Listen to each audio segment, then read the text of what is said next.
You'll never practice medicine again. Dr. Imelda Rowan's voice sliced through the boardroom like a scalpel dulled from ego. She didn't shout. She didn't need to. The words carried the same finality as a death certificate. Across the mahogany conference table, her pearl necklace rested neatly against a navy blazer, her perfectly coiffed hair unmoved by consequence. My wife's mother. My judge. My executioner. 15 years in the ER. Countless double shifts. Sleepless nights full of blood, tears, and miracles. Gone, with one sentence delivered by a woman who once raised a glass at our wedding and called me family. I didn't flinch. I didn't look away. But Clara did. My wife sat next to her mother like a ghost trapped in a body. Her hands twisted a napkin on her lap. Her mouth opened, then closed, as if the words were forming but had nowhere to land. Not for me. Not anymore. Her eyes never met mine. Not even when I reached for the suspension letter they'd slid across the table. Imelda leaned back in her chair, her expression soaked in satisfaction. Now, she added, voice syrupy with vindication, my daughter can finally leave you. Ah, there it was. This wasn't about malpractice. It wasn't about oversight. It never was. It was about control. It was always about Clara. Her daughter. Her legacy. Me? I was the unwanted addition, a surgeon who rose too fast, who built a name without borrowing hers. She tolerated me for a decade and a half because I served a purpose. And now, she believed that purpose was extinguished. 15 years, I said softly, my thumb smoothing the edge of the suspension letter. Gone in one morning. Imelda smiled. You should have thought about that before compromising patient care. I turned the paper over. It was crisp, fresh off the printer. She didn't bring the truth today, she brought theater. My record, I said calmly, has been spotless. 0 strikes. 0 complaints. Her shrug was surgical. Precise. The board found enough. She thought I'd unravel here. Rage. Beg. Sputter for logic. But I didn't. Thank you, I said. Imelda's eyes narrowed. Excuse me. I folded the letter neatly and slid it into my breast pocket like a keepsake. For delivering the sentence yourself. Clara blinked. Her head tilted slightly, a flicker of confusion behind her mascara. You see, I continued, rising slowly, in your arrogance, you've just made a grave mistake. Imelda crossed her arms, amused. Do tell. You didn't bury me, Imelda. You unearthed something. I stepped away from the table, each footstep echoing louder than her accusations. They thought I'd walk out shattered. Instead, I walked out forged. I'd spent too many years saving lives under pressure, performing miracles while the clock ticked down to 0. I didn't panic in chaos, I thrived in it. Out in the hallway, the hospital's air felt colder than usual. I passed staff who tried not to look but couldn't help it. Some offered a nod. Others looked away, as if the drama might infect them. They didn't know yet. No one did. But they would. I stepped into the elevator, pressed the button for the ground floor, and exhaled through my nose. I thought about the lives I'd saved. The nights I came home too tired to speak. The time I missed birthdays, anniversaries, rest, because this hospital needed me. All of it erased? No, not erased. Miscalculated. Imelda Rowan thought she'd ended my career today. But what she did was give me something better than a job title. She gave me clarity. When I stepped outside, the sunlight stung a little.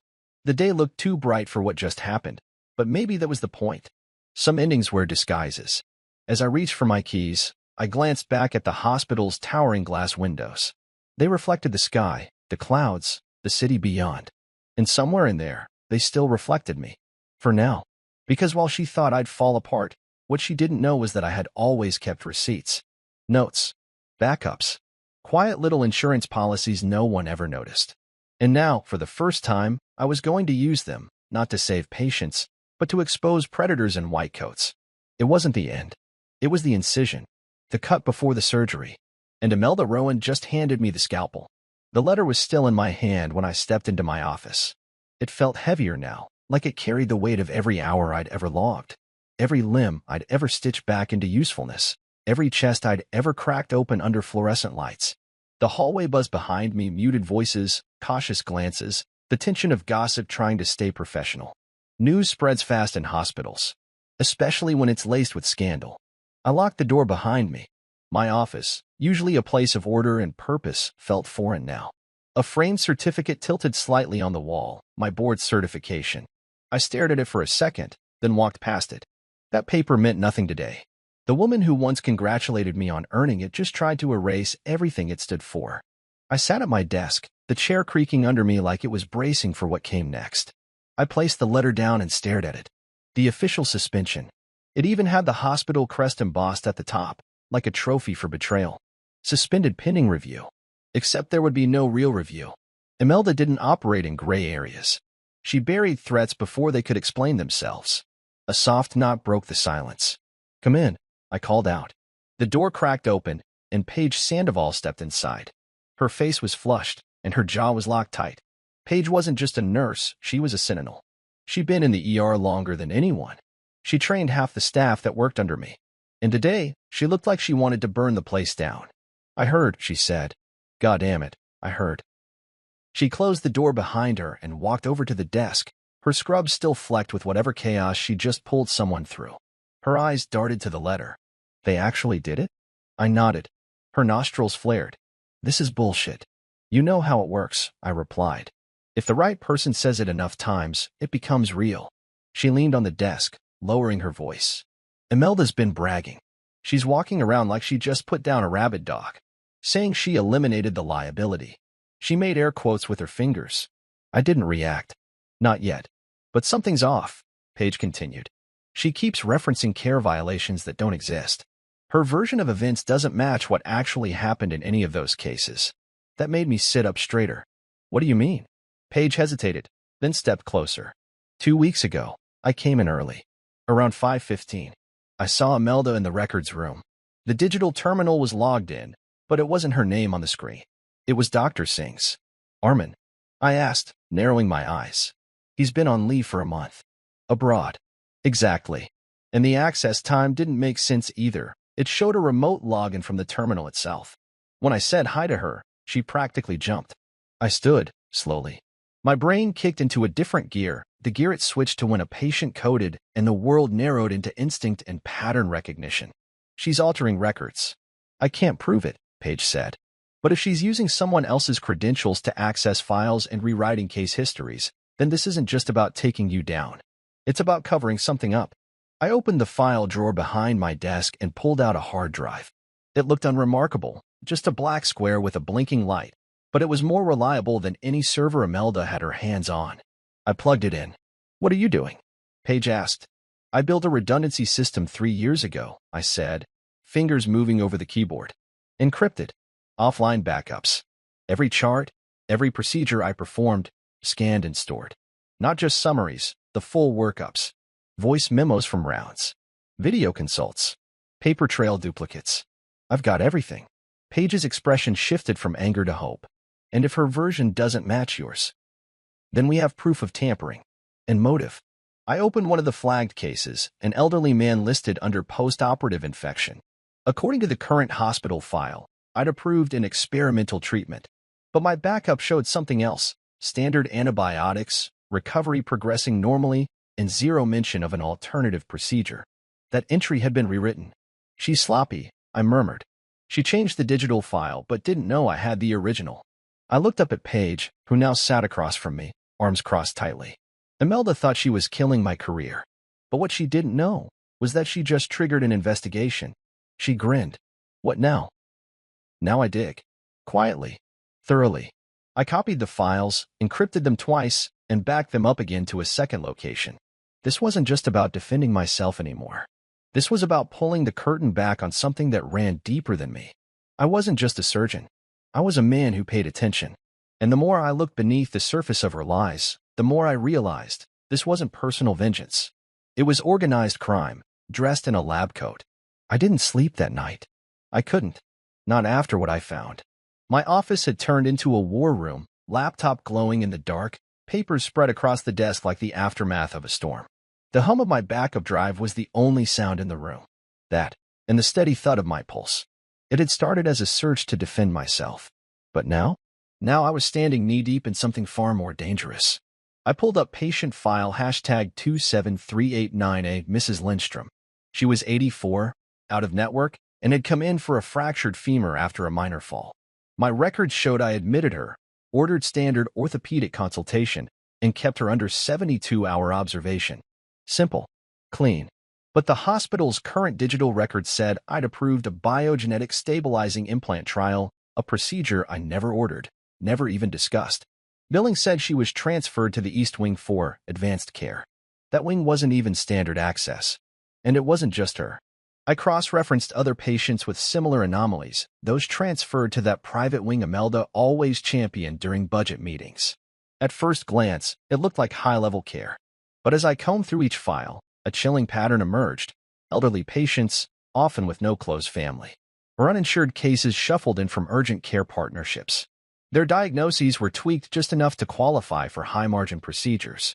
Some were given unnecessary treatments, others billed for services never rendered. Their charts? All digitally edited under credentials that didn't match the schedules. Somehow, Imelda had built a quiet pipeline of patients to this wing, a place she called progressive. I now called predatory. It was fraud, refined, repeated, and deeply embedded. But the worst part? I was listed on multiple procedures I never authorized.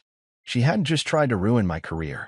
She tried to make me her scapegoat if the scheme ever surfaced. That's why she moved now. I was too close. Or maybe someone else had started sniffing, and I became the most expendable. A line from one of my old med school professors echoed in my head. A scalpel in the wrong hands isn't a tool. It's a weapon. Imelda Rowan was wielding hers like a blade against the vulnerable. I leaned back, pinched the bridge of my nose, and forced my thoughts to slow down. There had to be more. There was more. I flipped open my old notebook, one I hadn't touched in months. I used to jot things down in it when a patient's case felt off. Not necessarily dangerous, just worth noting. I turned page after page until I hit a line from 6 months ago. Patient transferred despite stable vitals. Dr. Benton insisted on moving her, said Rowan requested it. I had flagged it, circled it, then moved on. Another note read, Page reported missing forms from Singh's batch, logged as system update delay. Another page, private wing treatment logged post-discharge. No attending listed. I'd seen the clues. I just hadn't connected them. But now I did. This wasn't isolated. It was systemic. A small group. Benton, Singh's credentials, maybe even more, working beneath the radar to funnel and inflate patient care for profit. Imelda was the architect. And the rest? Willing accomplices. By morning, I had everything copied. My drive now held 36 cases with discrepancies. I compiled a summary, dates, names, altered records, billing codes, logins. I even included voice memos of post-op rounds that contradicted final reports.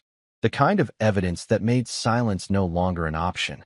Still, I didn't go to the board. Not yet. Because the board answered to Imelda. And if I made a wrong move now, the entire thing could vanish under the guise of a cyber error. No, I needed allies.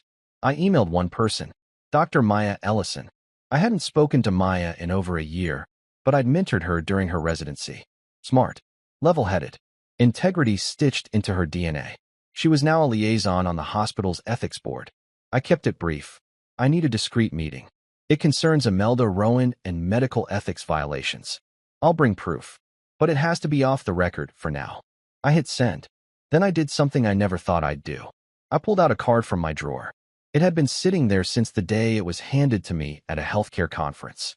Embossed in black with a golden seal, Special Agent Troy Banner, Federal Bureau of Investigation, Healthcare Fraud Division. At the time, I thought, I'll never need this. But that was before I realized my hospital wasn't sick. It was infected. I picked up the phone, dialed the number, and waited. Banner, came the voice on the other end. My name is Dr. Elias Rourke, I said, steady. I have evidence of ongoing insurance fraud inside Ashridge Medical Center. I can prove tampering with patient records, billing theft, and criminal impersonation by senior staff. Silence. Then, I've been waiting for someone like you. I didn't realize how tight my chest had been until I heard those words. I exhaled and sat back, feeling the weight of the truth finally find an audience. Imelda thought I was just a scapegoat. She had no idea I was about to become her reckoning. Clara was already home when I walked in. Her car in the driveway told me what kind of night it would be, quiet, complicated, and full of invisible lines we pretend not to cross. The lights were dimmed low, her glass of wine half finished on the counter, the same way it always was when her mother stirred a storm, but Clara hadn't yet decided which direction to run. She didn't say anything as I set my keys down.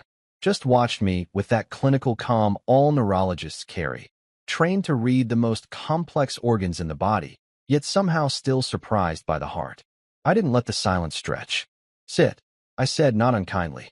She hesitated, then obeyed. We took our usual spots at the kitchen table, 2 feet of wood between us that felt like 100 miles tonight. I opened my laptop and turned it toward her. Clara, I said quietly, you know me. Not as a husband. As a surgeon. You know how careful I am. How thorough. She nodded, eyes wary. I clicked open the folder. Patient files filled the screen. Not just a few dozens. I scrolled slowly so she could see the dates, the names, the scans. She didn't speak, but her lips parted. Her fingers moved to her mouth. I clicked on Mrs. Lindstrom's case first, before and after screenshots of her records, the billing code mismatches, the change in procedure language. I opened the voice memo of my original consult, then the note in the new file that claimed I'd approved something I hadn't even heard of. That's not possible, she whispered. They altered.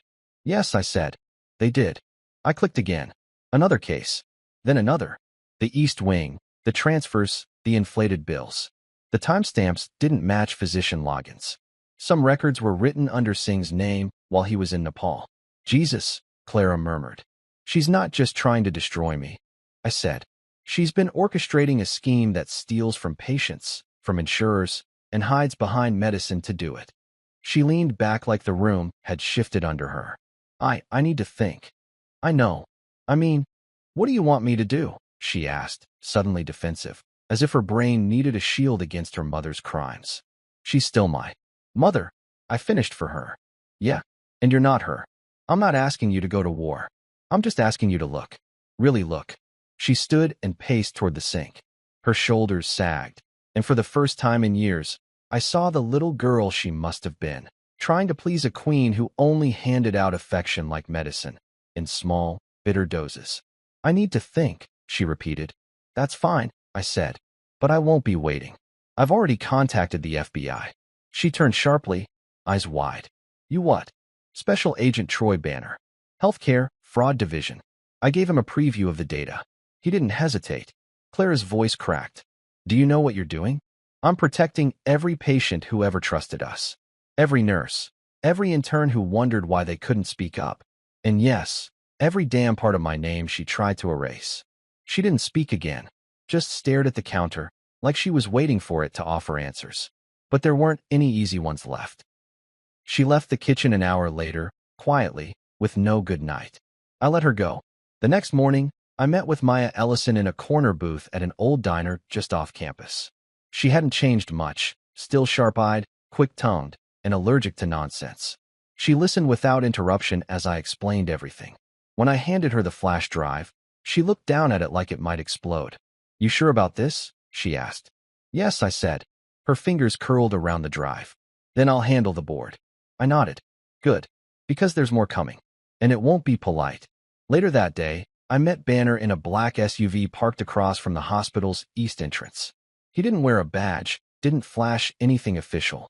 He looked more like a tired detective who'd seen too much and hoped this was his last case. But when I laid out the data, printed, digital, time-stamped, his entire body seemed to focus. They didn't even cover their tracks, he muttered. That's arrogance. I smirked. That's Imelda. He looked at me for a long time. You've done a lot of the work already. This isn't just fraud. This is exploitation of the elderly. Unjust enrichment. Racketeering if we push it. I raised an eyebrow. Racketeering? You'd be surprised how often it fits. He slipped the files into a briefcase and shut it with a firm click. I'll move fast. Quiet for now. But when it hits, it'll be loud. I raised an eyebrow. Racketeering. You'd be surprised how often it fits. He slipped the files into a briefcase and shut it with a firm click. I'll move fast. Quiet for now. But when it hits, it'll be loud. I stepped out of the SUV and looked back at the glass tower of Ashridge Medical Center. The hospital I gave everything to. The place I thought was built on healing. It wasn't. Not yet. But it would be. Because now the scalpel was in the right hands. The invitation arrived in the form of a text, Clara's name at the top, her words mechanical and short. Dinner. Tonight. Mom's place. 7 p.m. No apology. No explanation. Just coordinates to the next battlefield. I didn't respond. Didn't need to. I already knew what this was. Imelda wasn't calling for reconciliation. She was staging her final act, expecting us to arrive like obedient characters in a play she still believed she controlled. And yet, I went. Not out of obligation. Not for Clara. But for closure and something far more tactical. When I stepped into the penthouse, the scent of expensive vanilla candles and cruelty filled the air. The lights were dimmed just enough to mimic warmth, and a jazz piano track played low in the background. It wasn't music, it was ambience calculated to hide tension. Imelda was already seated at the far end of the dining table, a glass of red in her hand and a smile that didn't belong anywhere near her eyes. "Elias," she said, like we were old friends sharing a toast. "You're just in time. We've already started the wine." Clara sat 2 chairs down from her, posture rigid, smile absent. She looked tired, like she'd aged years in the days since we'd last spoken. "Of course you started without me," I said, pulling out the chair across from them. "I expected nothing less." Imelda laughed lightly, as though I'd complimented her hosting skills. No sense in wasting good Cabernet. We ate in near silence for the first few minutes. Every clink of silverware felt rehearsed. I let her lead the scene, let her grow comfortable. She had no idea I'd already given the FBI the last batch of evidence that morning. No clue that her little empire was hours from collapse. Finally, she set her wine down and folded her hands. "I wanted to speak to you directly. No board, no lawyers. Just family." I tilted my head, intrigued by her audacity. "The vote was finalized today," she continued, as if she were delivering casual news. "Your license is now blacklisted. 10-year minimum before reapplication." Clara flinched. Imelda smiled wider. "It's over, Elias. You need to accept that. Clara deserves better. And she finally sees it too." I turned to Clara. She didn't meet my gaze. She didn't refute her mother's words either, but her knuckles were white around her fork. "Clara," I asked softly. She blinked, then whispered, "I didn't vote. I wasn't on the panel." "But you knew," I said. Silence. Imelda leaned back like a queen savoring victory. "There it is," she said. "Now, we can all stop pretending. You were a temporary fixture in her life. A man who played doctor while the rest of us built a legacy." I looked at her and smiled. "Thank you," I said. Imelda frowned. "For what?" "For the clues you left." I pulled a manila envelope from my coat and placed it on the table. Thick. Labeled. Sealed with a tab that read, "To be submitted to federal authorities." "What is this?" she asked, voice still high with confidence, but faltering just a breath beneath it. "The missing billing codes," I said. "The altered records. Access logs from accounts used while their owners were on leave. Audio contradicting your files. Fraud, Imelda. A network of it." Her face didn't move, but her hand, the one on the glass, twitched. "Clara," I said again. This time, my wife stood. Quietly. She pushed her chair back with controlled grace and looked her mother in the eye. "You told me you were protecting the hospital," she said. "But all this time, you were just protecting your power." Imelda's mouth opened, then shut. Her breath hitched. Clara turned to me. "We'll talk. Later. After this." I nodded once. Then I looked back at Imelda, whose mask was finally starting to crack. "Tomorrow morning, I'll be meeting with Special Agent Banner again. I thought you should know, just in case you wanted to pack a bag." "You wouldn't dare," she said, her voice losing its polish, rising now with a tinge of panic. "I already have," I replied. I stood, leaving the envelope on the table like a final dish no one had the stomach to eat. Clara followed me to the door, and for the first time in what felt like a lifetime, she touched my arm. Just briefly. Outside, the night was cool and unbothered. The city pulsed below as though nothing monumental had happened. But something had. Imelda thought this was her curtain call. She didn't realize she wasn't the director anymore. She was just the final scene. I was parked across the street when the first unmarked SUV rolled up to Ashridge Medical Center. The sky was still pink with early morning light, but I was wide awake, had been for hours. My fingers were locked around a coffee cup I hadn't touched, my eyes fixed on the entrance like it was a stage about to erupt in truth. 6:14 a.m. Right on schedule. Another SUV slid in behind the first, then a third. Federal agents stepped out in coordinated silence, blazers, earpieces, and the unmistakable sharpness of purpose. No lights, no sirens, just the cold precision of a reckoning. Banner had promised it would be quiet at first, then thunderous. He was right. My phone buzzed. "Paige, they're in the East Wing. It's happening." I could picture it clearly. Those sterile white halls, usually so smug with silence, now flooded with footsteps and commands. Nurses pulled aside. Techs ordered to freeze their terminals. And Imelda's pet project, the private wing she fought so hard to preserve, was now being cracked open like a bone under pressure. I didn't go in. That wasn't my job anymore. I was the spark. They were the fire. I watched as Dr. Martin Benton, one of Imelda's closest allies, was led out of the building in handcuffs. His lab coat was off, his hair disheveled, and for the first time in years, his expression wasn't smug, it was confused, almost childlike. He looked around for help and found none. His gaze swept past my car. Our eyes met for just a second. Then he was loaded into a black vehicle, the door shut with a thud that echoed like a verdict. More agents filed in. Boxes of records were carried out. Hard drives, laptops, even portable servers. Ashridge's front desk staff looked stunned, unsure whether to keep answering phones or just go home and pretend this wasn't real. I got another text. Page, IT confirmed. Dr. Singh's login was used from hospital terminals during his medical leave. And not just once. That was the nail in the coffin. Singh had been abroad for over a month, something documented, verifiable, and airtight. Whoever had been using his credentials wasn't even subtle. They'd accessed charts late at night, altered patient plans, and rerouted billing paths like it was routine. Because for them, it was. Then a black sedan pulled up, and Imelda stepped out. She was dressed immaculately, as always, a charcoal coat, leather gloves, heels that clicked against the pavement like a metronome of control. She stormed through the entrance, head high, jaw tight, eyes blazing. She hadn't expected this. Not today. Not like this. She probably thought she'd get a call first, something polite and professional. Not a federal raid. That's the thing about narcissists. They never believe the rules apply to them until the rules are dragging them down a corridor in cuffs. Banner met her in the lobby. I couldn't hear what was said, but I didn't need to. His stance was calm. Hers was defiant. She tried to point, to command, to intimidate. He didn't flinch. Then she was escorted inside. Another hour passed. The board tried to call an emergency meeting, but most of them were too shell-shocked to function. One resigned on the spot. 2 others were quietly asked to remain available for questioning. The walls were caving in from the top down, and everyone knew it. At 10:32 a.m., my phone rang. Banner. They've seen enough, he said without preamble. Between the altered records, the access logs, and your documented evidence, this is officially a multi-agency investigation. Imelda will be detained pending indictment. I swallowed, not out of fear, but release. And the patients? I asked. Already in motion, he replied. We've got staff from Health and Human Services reviewing the flagged cases. Some were harmed. Others weren't treated at all. It's going to take time to unravel everything, but they'll be heard. That's what matters now. I hung up and leaned back in my seat.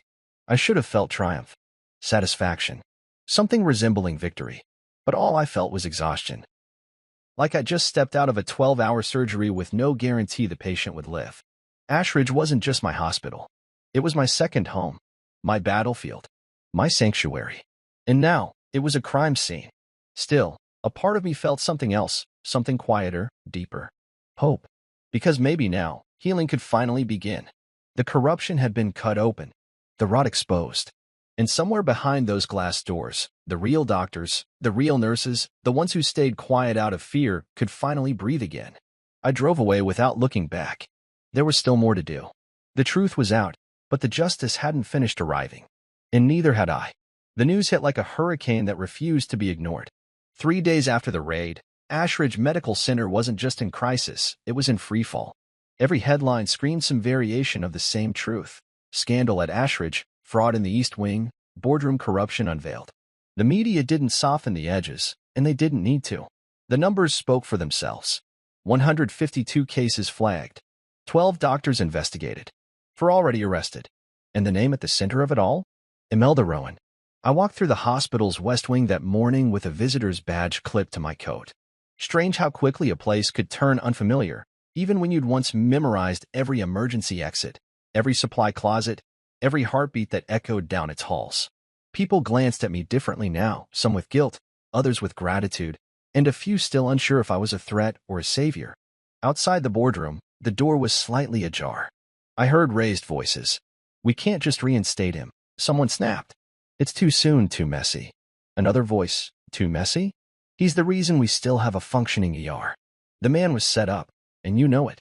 I didn't go in. I didn't need their approval today. I had something bigger. I made my way to the fourth floor, admin, legal, and temporary investigations HQ. Dr. Maya Ellison met me near the elevators. She looked exhausted but resolute. Her crisp blouse was wrinkled, her hair pulled back in a no-nonsense bun, and her eyes were laser-sharp. "You sure you want to do this?" she asked. I nodded. They need to hear it from someone who lived it. We stepped into conference room B. The lights were bright. A long table stretched through the center, lined with hospital lawyers, interim board members, and one quiet representative from the State Medical Licensing Bureau. A projector flickered on behind me. Maya handed me a clicker and took a seat. I began. I walked them through everything, from the first flagged patient file to the mismatched login logs. I showed them the billing trails, the audio contradictions, the scanned notes that proved my innocence and everyone else's guilt. I didn't raise my voice. I didn't need to. The truth did the shouting for me. Midway through, one of the board members, Dr. Carlisle, held up a hand.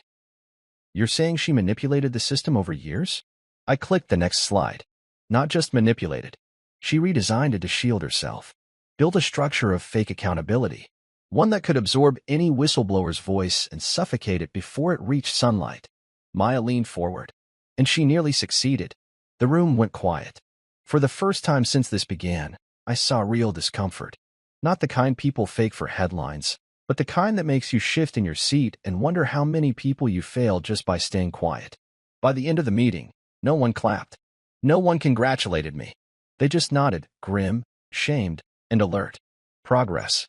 Later that afternoon, Clara testified. Not because she was guilty, because she'd been a witness to Imelda's methods. I watched from the back of the hearing room as she stepped up to the microphone. Her voice was low at first, but steady.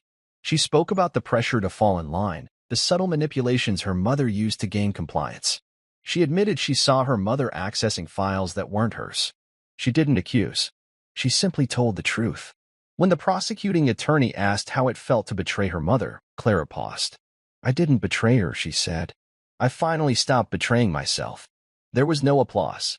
Just the sound of a gavel hitting wood and the quiet rustle of paper shifting forward into history. That evening, Maya called me into her office. "They want to reinstate you," she said. "Technically, it's still unofficial, pending a full ethics review. But you'd have full clearance to return to practice in the meantime." I let the words settle over me. Not because I didn't want them, because I wasn't sure I needed them anymore. "The ER's broken," I said. She nodded. "Yes, but maybe not beyond repair. And if there's any chance to build something better, we need you." I looked out her office window at the city. Ashridge glowed faintly in the distance, its windows reflecting the last stretch of daylight. "They're calling it the Rowan Reckoning," Maya said with a half-smile. "You've become a headline." I didn't want to be a headline. "No," she replied. "You wanted the truth. You gave people back their voices, Elias." I shook her hand and left with my clearance badge tucked into my pocket. It felt heavy again, but for different reasons. Ashridge was no longer the hospital I'd given my soul to. But maybe, just maybe, it could become the one I'd help rebuild from the rubble. 3 months later, I sat in a federal courtroom, under lights that felt far too clinical for justice. Everything about the space was designed to strip you down. No white coats, no titles, no illusions of power. Just hard benches, sharp questions, and the cold certainty that everything you say is being carved into the record forever. The room was packed. Journalists scribbled in notepads while microphones sat like vultures on their desks. Behind me, the quiet murmur of patients and their families, those who had been used, billed, or betrayed by a system they trusted, hung in the air like a storm that hadn't broken yet. Imelda sat across the room, hunched in a gray suit that did nothing to dull her aura of entitlement. She looked smaller than I remembered, less like a force of nature and more like a woman trying to memorize a script she didn't write. Her hair, always pristine, now hung limp. Her face, once carved with smug superiority, was bare. No pearls. No power. She looked at me only once, and not with hatred. Not even with regret. Just recognition. The defense tried their best. They painted her as a visionary under pressure, a protector of a crumbling institution. They used phrases like hospital survival strategy and creative resource allocation. But no euphemism could cover the truth. Especially not when I stood to testify. I didn't wear a tie. I didn't recite a rehearsed statement. I walked them through it like I was presenting rounds in med school, methodical, precise, calm. "I began noticing discrepancies 2 years ago," I said, my voice clear. Patient files edited retroactively. Procedures added that I never approved. Names that didn't match logs. I handed over the evidence, printouts, backups, the voice notes I'd recorded after long shifts that proved what I'd seen and done in real time. Each one a scalpel, cutting through the lies. I described Mrs. Lindstrom's altered chart. I showed the jury how logins from doctors on leave were used to justify procedures that funneled patients into the East Wing for inflated billing. I explained the access logs, the internal patterns, the discrepancy between real medicine and fabricated profit. Imelda's lawyer objected multiple times. Overruled. Every time. When I stepped down, I could feel the tension shift in the room. Not relief. Not celebration. Belief.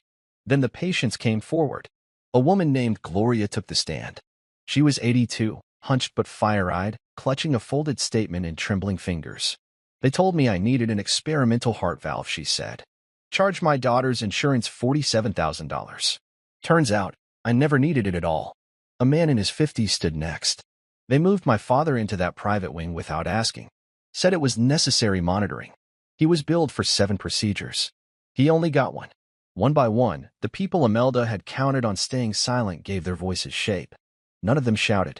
None of them cried. They simply told the truth, and that was louder than anything else in the room. On the final day of the trial, I handed over something I hadn't shared with anyone but Banner.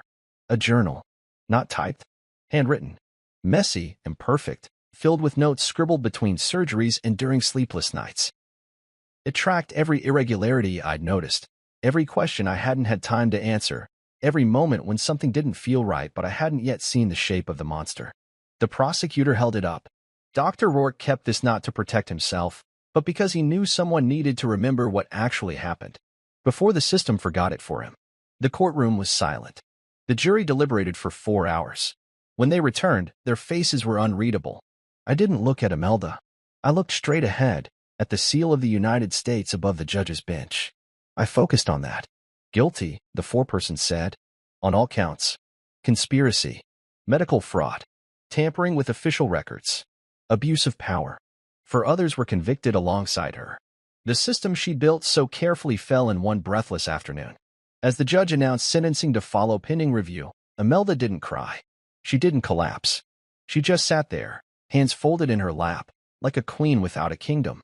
Afterward, people shook my hand. Some just nodded. Paige hugged me outside the courthouse, eyes glassy. You gave them something we never thought we'd get, she said. What's that? A voice. But even in that moment, with cameras flashing and headlines writing themselves in real time, I knew the work wasn't done. Justice was loud. But healing? Healing would be quiet, long unseen, and I would be there for it. Because medicine wasn't just about saving lives. It was about restoring the truth, even when the cost was your own reputation. And for the first time in months, I could finally breathe without feeling like I was borrowing the air. The offer came in a plain envelope. No fanfare, no boardroom drama, no Imelda-sized shadow looming over the text. Just a letter, signed and sealed, naming me as the new director of emergency oversight for Ashridge Medical Center. I stared at it for a long time before opening it. Not because I didn't want it, but because the title meant something different now. It wasn't a symbol of power. It was a responsibility wrapped in wreckage. The hospital had changed. Physically, things still looked the same. White walls, clipped heels in the hallways, the faint echo of beeping monitors and rushed pages over the intercom. But beneath the surface, the structure was rebuilding itself. Systems were being rewritten. Policies reviewed with surgical precision. New faces filled the roles left behind by the fallen. People no longer whispered in fear. They asked questions, spoke up, took ownership. That was the biggest shift. Accountability had found a home here again. I sat in what used to be Imelda's office. Her name had already been scraped off the door. Inside, the walls were bare. Her bookshelves were gone. The painting of her late husband, her supposed moral compass, had been taken down and stored in the legal archives. The room was sterile, almost blank. A canvas waiting for something new. Clara knocked once before stepping inside. She didn't bring flowers or food or congratulations. Just herself, and that was enough. They wanted you back, she said, standing with her hands clasped in front of her. You earned this. I'm not sure I want to sit behind that desk, I admitted. Feels cursed. She half smiled. Then stand. Move around. Build something that outlives the memory of that chair. We hadn't been perfect in the months following the trial. There were fights, nights we barely spoke, a lot of unspoken grief over what her mother had done, not just to me, but to us. But the distance had allowed something else to grow, honesty, not the performative kind, the real, messy, sometimes painful version that comes when two people stop pretending. We visited Imelda once. It was Clara's idea. The prison was gray, unwelcoming, and smelled like stale paper and denial. We waited in a narrow room behind glass until she appeared, dressed in beige, looking like a stranger trying to cosplay humility. She picked up the phone slowly, hands trembling slightly. "You came," she said to Clara. Clara didn't respond at first. Her grip on the phone was tight. "I didn't come for closure," Clara finally said. "I came for understanding." Imelda's lips twitched into something resembling a smile. "You always were the curious one." Then she looked at me. "You were never the weak one," she said, voice low. "You just never needed to shout to win." That scared me more than anything. I blinked. "Is that your apology?" "No," she said. "That's my confession." She admitted what we already knew, that she had orchestrated the fraud because she believed the hospital's survival depended on her version of control. That she justified every manipulated file, every misused login, by telling herself she was saving something bigger.